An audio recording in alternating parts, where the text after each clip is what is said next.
For our readers, could you give us a brief rundown about the truth about Melody Brown?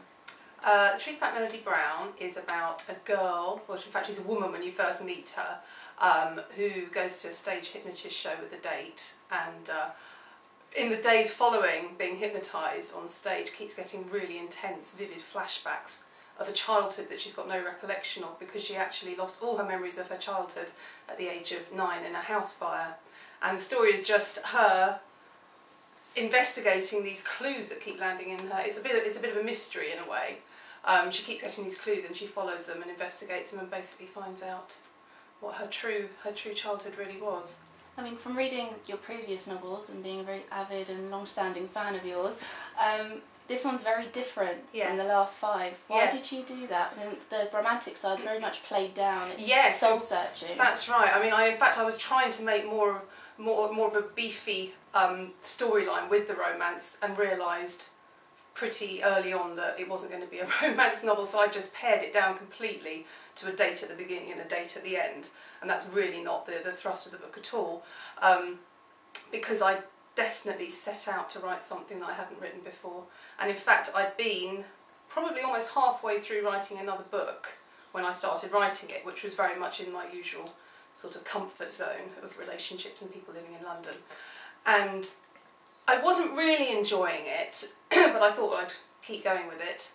And then I had 2 conversations in the space of 24 hours with 2 separate people in my life who both said, why don't you write a book about a really strong female character and follow her from her childhood through into her adult years? And I thought, someone's trying to tell me something here. And there also was a sort of commercial aspect to it as well, in that although I've historically written about men and women and relationships, I had noticed a lot of the books in the bestsellers in my genre were about a female character. I thought maybe it's finally time I sat down and wrote a book about a woman rather than, you know, the mixed ensemble. But I think that's what makes your novels stand out. You don't just look at it from the woman's point of view, and it's not just about relationships. I mean, you give that man's perspective as well. Yes, which I've always loved. That's always been one of my favourite. In fact, most books I've written where I have the male and female perspectives. I've enjoyed writing the female perspective. I can't wait to get back to the man's section. I've always really enjoyed writing from a male point of view. But I didn't miss it with this because there was so much going on in the story. It wasn't just about a relationship. It was about so much more than that. So it was actually really nice just to be focusing on one character and only thinking about her. You get the sense that she's she is lost. She doesn't really know where she's going. She's got this child. Who's no longer a child. Who's no longer a child. Because when we meet her, it's weeks before his 18th birthday. So she's having to face up to the fact that, you know, her work as a mother is done. And her whole life has revolved around him since she gave birth to him. She has him at the age of 15. And she's even taken a job at his school as a dinner lady because she just wants to be, you know, totally devoted to him. She defines herself as being Ed's mum. And so it's actually quite timely that this should happen at this very formative time in her life when she's got to make big decisions about where to go next. Well, where did you get the inspiration for this story from? Without giving too much away, I started, when I had this breakthrough idea about I should write a book about a woman instead of this man I'd been writing about, I was 6 months pregnant with my second child. And it had been a really difficult pregnancy, and there had been a few scares throughout the pregnancy, and I was feeling really vulnerable, and I was thinking, you know, what could be the worst thing that could happen would be to go into hospital to have a baby and come out without a baby. So that was the starting point of just putting this dreadful scenario onto a family.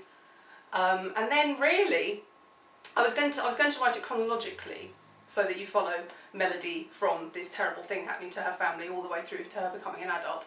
And to be entirely honest, I actually got bored of writing in a child's voice about this chapter 6. I just thought, I can't write as a 3-year-old anymore, I want to write as an adult.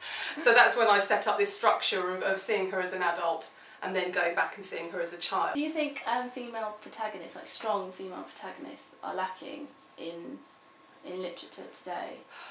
I just thought, because, I mean, you don't really see a female character without the romantic story. It's always got to be intrinsic to her life.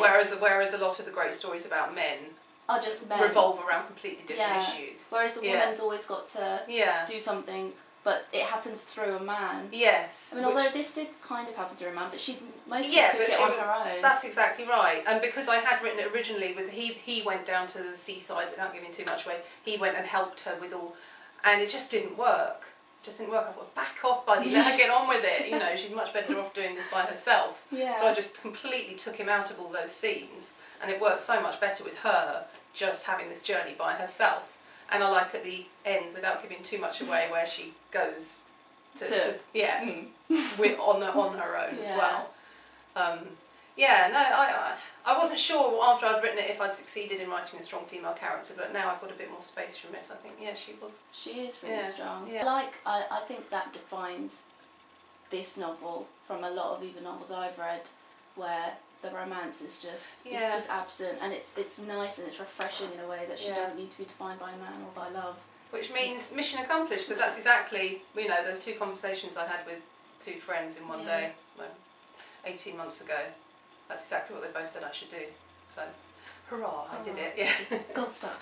Yeah.